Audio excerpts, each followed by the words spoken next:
Konnichiwa, minasan. Welcome to the Samurai Way podcast, where ancient Japanese wisdom meets today's challenges.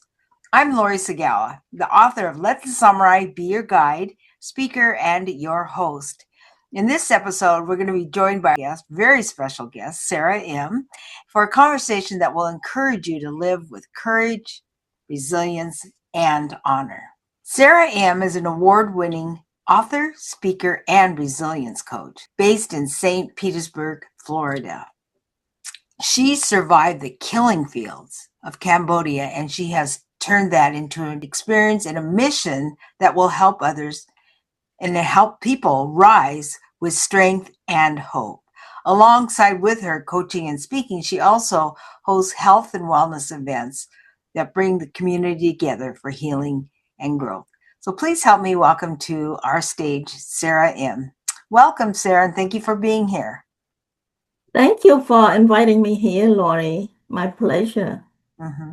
So we met, and I wanted to have the audience hear your story. So let's go back a little ways about what life was like in Cambodia. Life in Cambodia, when I was young, it was very peaceful.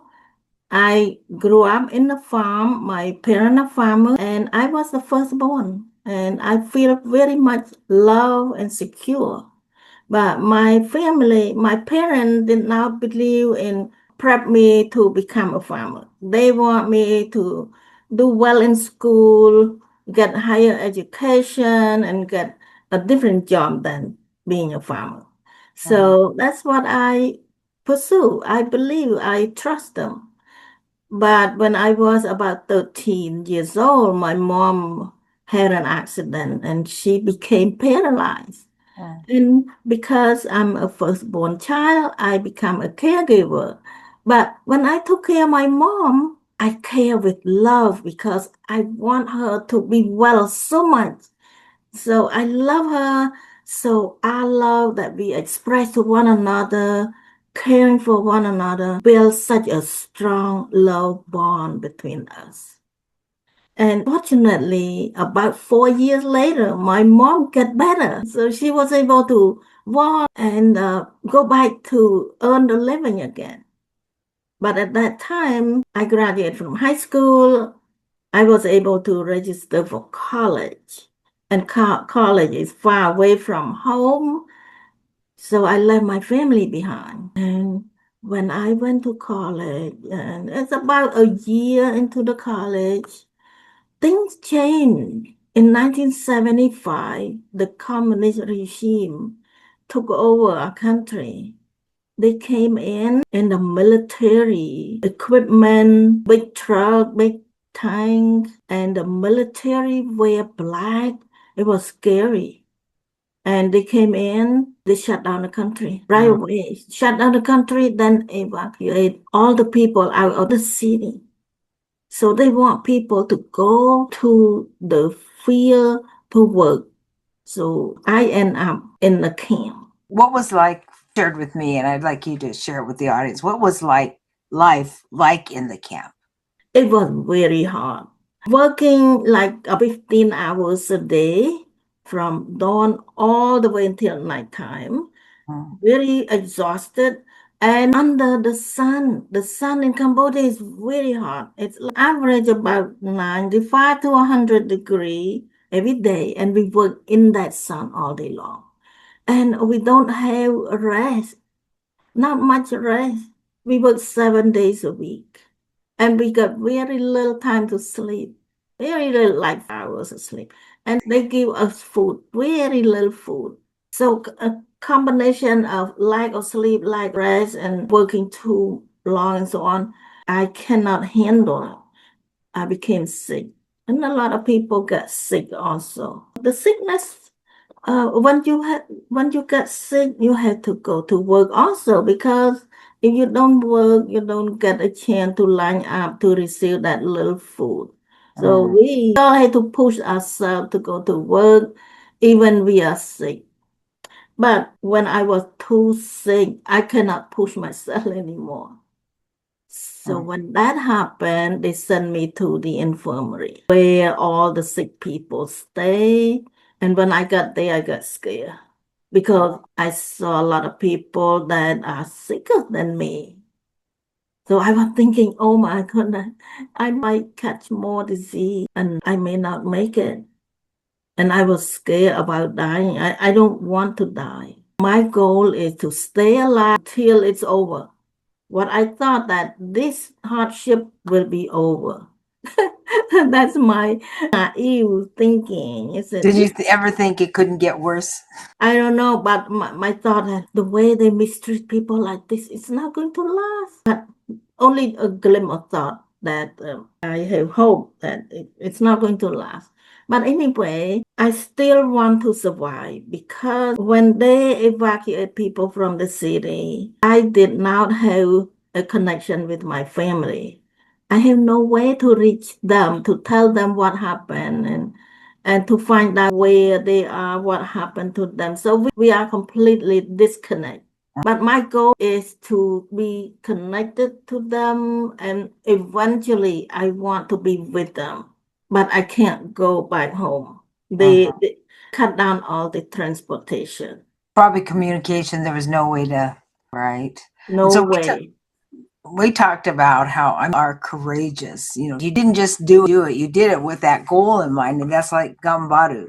Try your hardest, you do your best, and you don't give up, which you didn't until it was completed. And for you, it sounds like was to be reunited with your family. That was a big goal for you. That is.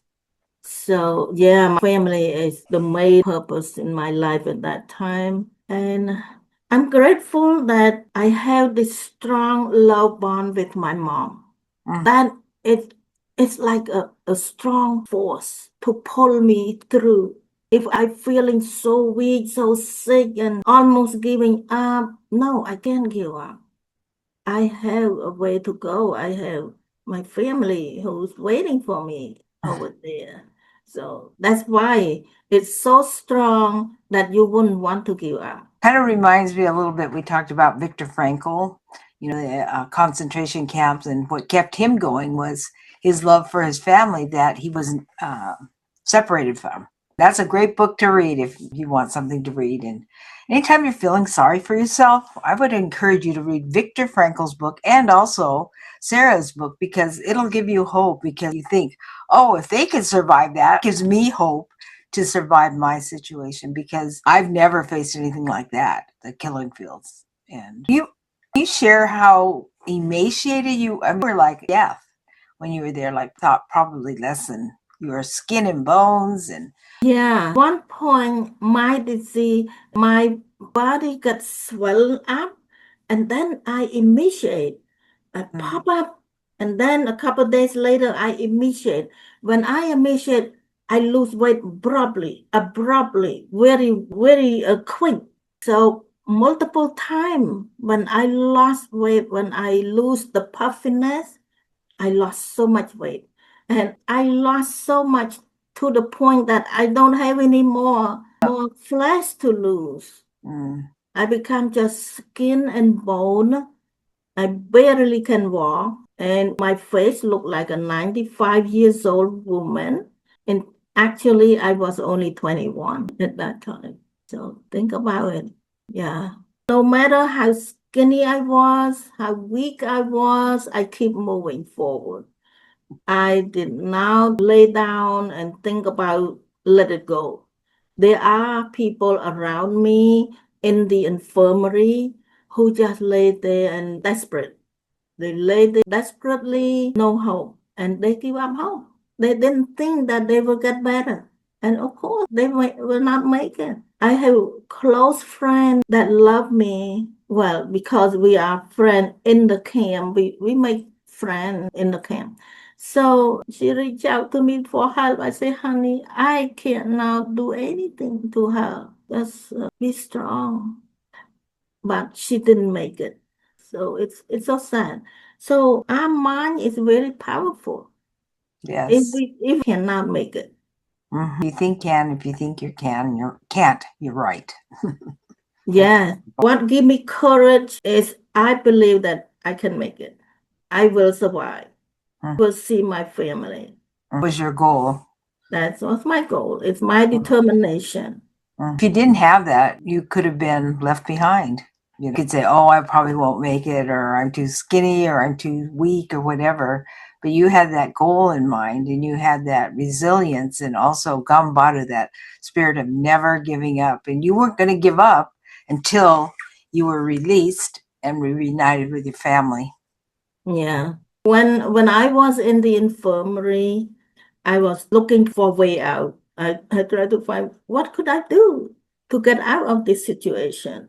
I cannot return back to the workplace because I don't have energy to work. I'm too sick. But if I stay in the infirmary, I might get more disease piling up on me. I would not make it. So I decided to pray. At that time, after I look, I think of all the possibility what I can do. I don't have any other possibility. So I thought about a story that I heard from my mom. She read about a story, and in this story, there was God. God helped rescue the children and the woman from a mean person. And from that story alone, I make up my mind very long time ago when I was young.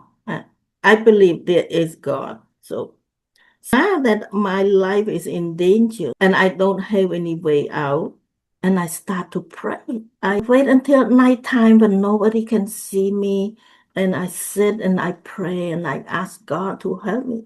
I say, God, please help me. My God, please help me.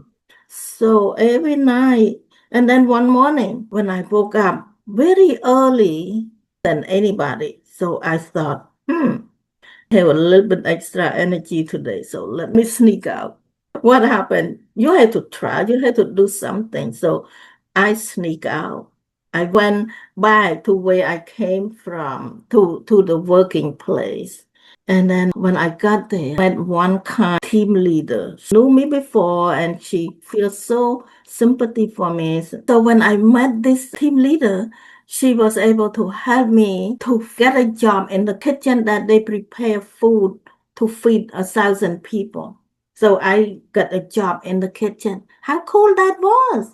Instead of throwing me back to work in a kitchen, in the rice field, I got to work in a kitchen. So then I realized that I will survive. This is so much different than working in the rice field. So I want to wrap this up for this session, and you will see it in the next episode. I'm just on the edge of my seat. I've heard the story before, but it's an amazing story. You won't want to miss the next episode. So we will continue next week. And thank you so much, all of you listeners out there. And please be sure to like, subscribe, leave a comment, and share it with your friends. Please be sure to watch the whole episode because you won't want to miss a bit of it. So thank you for now. And I'll say goodbye, matane, and we will see you next week.